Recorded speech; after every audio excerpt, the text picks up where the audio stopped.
Hey, man, we got a customer's house here. He's got a club car, and he says it don't crank up. He drove it around the block, and it quit running.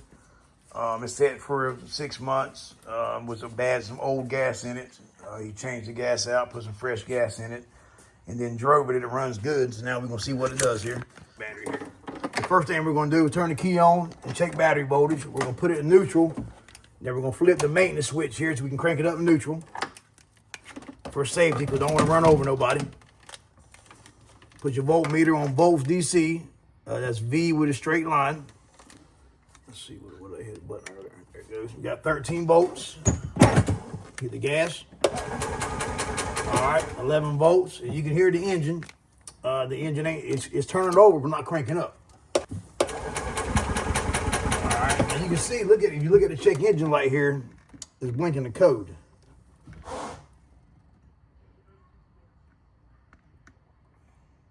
Was that 3-1? It was 1, 2, 3.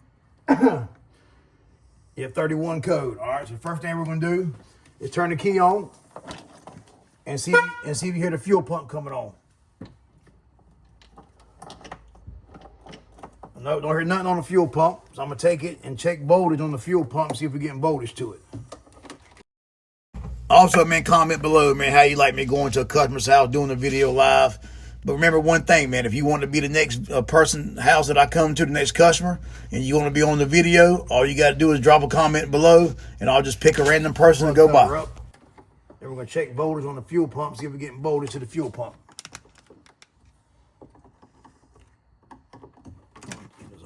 Now, if you look here, what you got to do is you got to open this up here. If I can get it off. Open that up, that side up, and this side up at the same time. Thank you. Take it off real here. We're gonna take this here. The main thing is don't break the tabs off, because you want it to seal back from water.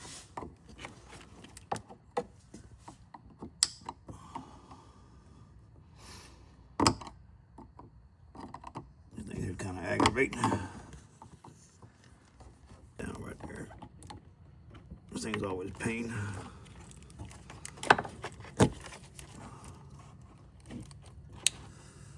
There we go. And we got a 911 operator going down the road. All right, we see I got it off like that. All right. Now, don't break it off. Now it folds back, and you just fold it back on here. All right, then you got, like I said, you got your voltmeter on both DC. V with a straight line. You go to the black to the brown, and the red to the red.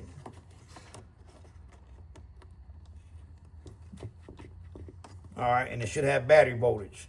Now this here, the orange and this is just your sending unit, but here you have battery voltage right here. You can see when you turn the key off, battery voltage goes away. You turn the key on, battery voltage comes back. So that right there tells you got a bad fuel pump on the car. What we're going to do though, we're going to pop the fuel line off. Turn the key off here. We're going to pop the fuel line off and see if we can take the fuel tank out and see what's going on with it. Maybe something clogged up, a wire come off inside.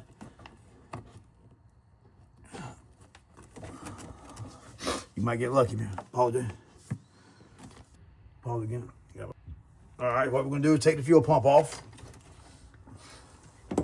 Put this plug back on so it seals it. Make sure when you put the cover back on, you don't pinch the wires.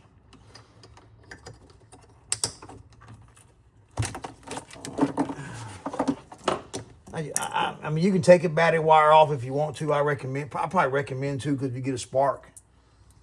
But as long as you don't hit the gas with the key on, you should be good. So we're gonna take this off here. We got the T20. There's a bracket. What do the piece of that? There's a bracket for the gas tank. We'll take this off here. It's crazy how, man, you can just drive it one day and then the next day you come back to it and it don't run. That's why I always tell everybody, man, if you got a gas car, make sure you do the fuel stabilizer treatment or you run non-ethanol gas. But at the same time, non-ethanol gas is only good for a year. And on the gas car, you do get 5 gallons of gas, 200 miles. There's a lot of driving on the golf cart, man, because you ain't like you drive it like a car. You drive it to go around to the beach, the neighborhood. So it takes a lot of driving to burn it out. Now what we're going to do, got the lines off here, unhook the ground here. And then we're going to take the fuel pump out, the fuel pump assembly out. Now pay attention when you put it back in. If you notice you have the arrow here, just put it at the same position it is here. And you're looking at that, the arrow's here, that's a 12. You're looking about 1030 as the arrow goes. It lines up inside the holder itself, the fuel tank. Put that right there for now. And this is a T30 here. What the other thing you got?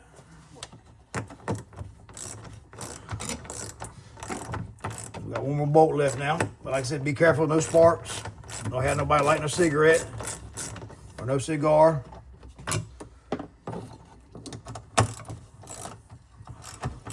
And don't take a lighter and look inside the gas tank, please.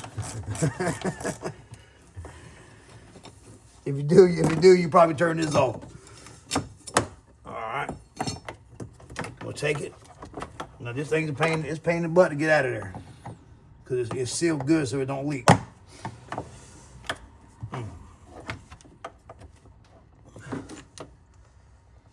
You got this pull one side to the next.